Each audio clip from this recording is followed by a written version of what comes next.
Assalamualaikum warahmatullahi wabarakatuh. Perkenalkan kami dari kelompok 1.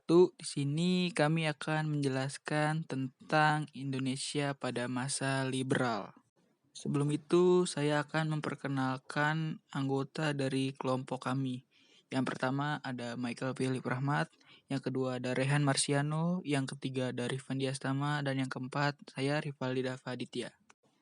Demokrasi parlementer atau liberal di Indonesia pada tahun 1950 sampai 1959. Pada tanggal 17 Agustus 1950, Republik Indonesia Serikat atau RIS yang merupakan negara hasil kesepakatan Konferensi Meja Bundar atau KMB dan pengakuan kedaulatan dengan Belanda resmi dibubarkan. Seiring itu, sistem pemerintahannya berubah menjadi demokrasi parlementer dan berdasarkan Undang-Undang Dasar Sementara atau UUDS 1950.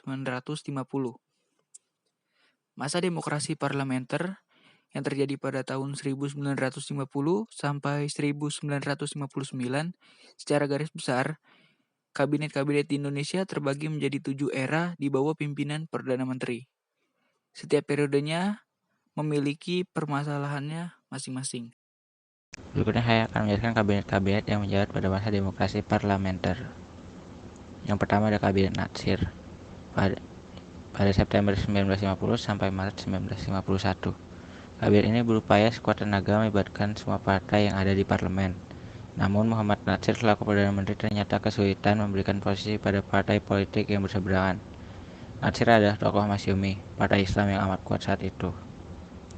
Usahanya untuk merangkul Partai Nasional Indonesia (PNI) selalu saja kandas. Rahmi Madinah dalam buku Islam and Politics in Indonesia yang diterbitkan pada 2015 menyebutkan, PNI memang kerap berseberangan pandangan dengan Masyumi. PNI bahkan melakukan tuntutan terhadap Peraturan Pemerintah Nomor 39 Tahun 1950 yang dikeluarkan Natsir. Sebagian besar parlemen berpihak pada PNI, sehingga akhirnya Natsir mengundurkan diri dari jabatannya. Selanjutnya yang kedua ada Kabinet Sukiman. Kabinet Sukiman berjalan pada April 1951 sampai Februari 1952. PNI mendapatkan posisi dalam kabinet ini. Namun sama seperti sebelumnya, masih terdapat masalah. Sama seperti Natsir, Sukiman Wiryo Sanjoyo, sang Perdana Menteri adalah orang Masyumi. Beberapa kebijakan Sukiman ditentang oleh PNI, bahkan kabinetnya mendapatkan mosi tidak percaya dari partai politik yang dibentuk oleh Soekarno tersebut. Kabinet Sukiman pun berakhir pada 23 Februari 1952. Yang ketiga ada Kabinet Wilopo. Kabinet Wilopo berlangsung pada April 1952 sampai Juni 1953. Pada masanya, Wilopo selaku Perdana Menteri berhasil mendapatkan mayoritas suara parlemen. Tugas pokok Wilopo ketika itu menjalankan pemilu untuk memilih anggota parlemen dan konstituante. Akan tetapi, sebelum pemilu dilaksanakan, Kabinet Wilopo sudah gulung tikar. Yang keempat, Kabinet Ali Sastroamidjojo yang pertama. Kabinet Ali Sastroamidjojo yang pertama dimulai pada bulan Juli 1953 sampai dengan Juli 1955. Kabinet Ali Sastroamidjojo melakukan tugas kabinet sebelumnya, yaitu melaksanakan pemilu. Pada tanggal 31 Mei 1954 dibentuk Panitia Pemilihan Umum Pusat dan Daerah. Rencana kala itu pemilihan akan diadakan 20 September untuk pemilihan DPR dan 15 Desember untuk pemilihan konstitut. Akan tetapi lagi-lagi rencana itu gagal di Kabinet Wilopo. Kabinet Ali Sastroamidjojo bubar pada bulan Juli 1955 dan digantikan dengan Kabinet Burhanuddin Harapan di bulan berikutnya. Habis itu yang kelima, Kabinet Ali Sastroamidjojo yang kedua. Kabinet Ali Sastroamidjojo yang kedua pada bulan Maret 1956 sampai Maret 1957, berbagai masalah yang juga dialami Kabinet Sastroamidjojo yang kedua kali ini, dan persoalan Irian Barat, otonomi daerah, nasib buruh, keuangan negara, dan lainnya. Ali Sastroamidjojo pada periode yang kedua ini tidak berhasil memaksa Belanda menyerahkan Irian Barat. Kabinet ini pun menuai kritik dan akhirnya bubar dalam setahun. 6. Kabinet Juanda. Kabinet Juanda dimulai pada bulan Maret 1957 sampai Juli 1959. Terdapat 5 program. kerja utama yang dilakukan Kabinet Juanda Kartawijaya ini.